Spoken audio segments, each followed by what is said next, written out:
There is no numerically specific definition of a stock market crash, but the term commonly applies to declines of over 10% in a stock market index over a period of several days.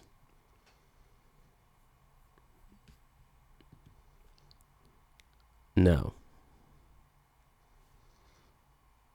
I could be wrong, but on the SPX, the S&P 500 index, we are currently down 9.5%. Basically 10%. So the market has crashed. We're in a market crash. It's happened rapidly.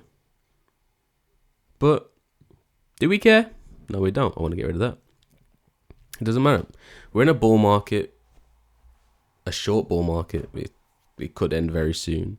We're just in a downtrend. That's all. At the end of the day, we're just in a downtrend, really. We don't know what's going to happen. Obviously, it's looking bad at the moment because there's lots going on. So, it is what it is.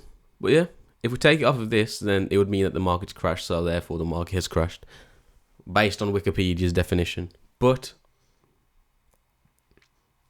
it is what it is if it has. We just buy more. I haven't brought in yet because I have a set monthly date that I buy in. So, on the 28th, I'll be buying in again with like, I don't remember how much. But all of my average prices are going to go down, which I'm happy for. I wouldn't mind another month of this. Apart from my trades, I want my trades to like work out, so I don't want it to go down anymore. But it is what it is. Things like this happen. So we were up to 4,800, and now we're down to 4,300, basically 4,400. We're down 400. But it doesn't matter. Because we know in the long term, I never really use this. Let me go all. In the long term, it only ever goes up. This is from the 19 blah blah blahs, the 1872 to 2022. This is where we are now. It's quite mad. It only ever goes up. It's gone on a very steep thing. So it could come back down, but we know that in the long term it's staying up. Unless the whole world just goes to shit. But anyway, let's get back to what I was going to talk about. So we're in a downtrend at the moment. We've passed all the lines of support. The 50-day, 20-day, 100-day. And now we're going towards the 200-day. MACD is looking a bit not nice because it looks like it's still curving downwards. Then it could come back up. So maybe over here, I don't know what day this will be, 25th, it could start coming back up. But if we get past this 200 day, we could definitely be going into a bear market for a while. Even though we're basically already in one since fucking December times. But yeah, the market could drop even more. But we're waiting for that crossover. With my trades, I've already brought in, so it's just going down at the moment. But like I said, I'm swing trading. I'm not going to bring them up now, but I'm going to bring up my notes, which talk about everything that and how my strategy is set up. So, trading update. I have a little list here of how like all the trades that I make, and I have my little. This is a tiny example of the goals and stuff.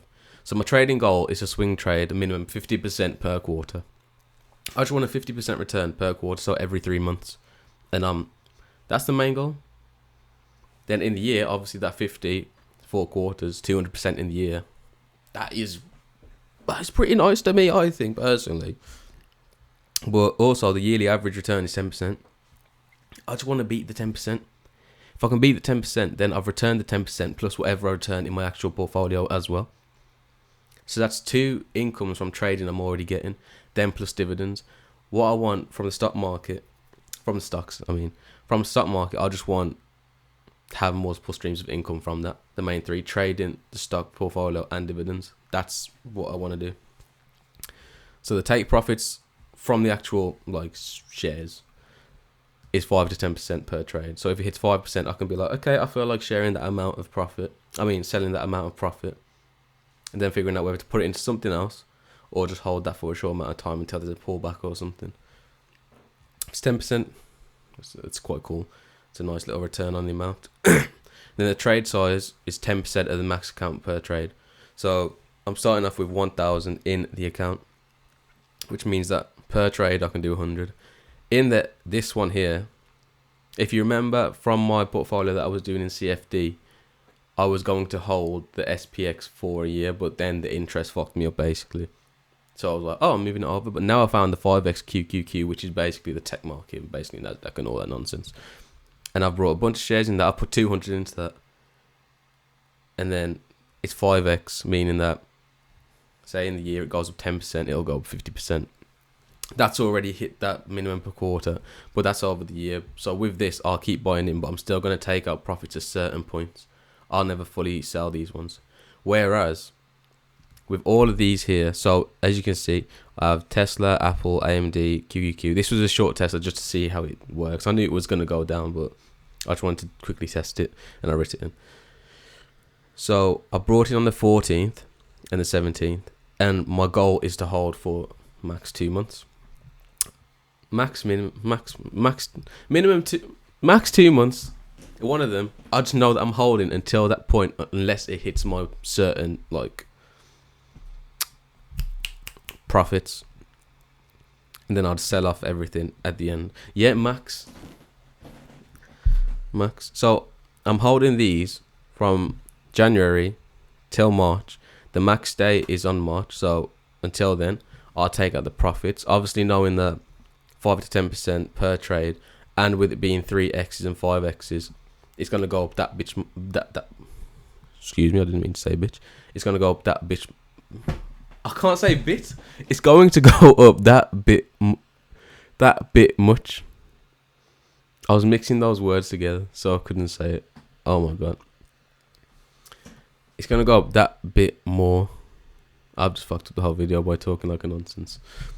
But yeah, so the 14th of January till basically March, we'll hold these, take out the 5 to 10% every time it hits it. If Tesla goes up 3%, then we're hitting 9%. We can take out some profits, put it into something else, or just hold it and then just keep letting it go. So obviously you can see here, there's profit 1. So I'll take that first, and if it hits it again, there's profit 2. Then if it hits it on the third one, I'll just take out all the profits. I'll just finish the trade. That's the trade done for me, because we've at least hit 15%. That's better than the yearly average, and the minimum quarter will basically add up with whatever else is left. Then I'll just look to buy back in at another time during a pullback or whatever. But this is how I'm trading. This is my very basic strategy. I have a full trading like strategy of how I buy and where I buy and blah blah blah blah, but I'm not going to put that in now. But yeah, at the end of the day, we're in a market crash. So if we're going off of Wikipedia's explanation of it. But yeah, thanks for watching. That was a very short video. No worries.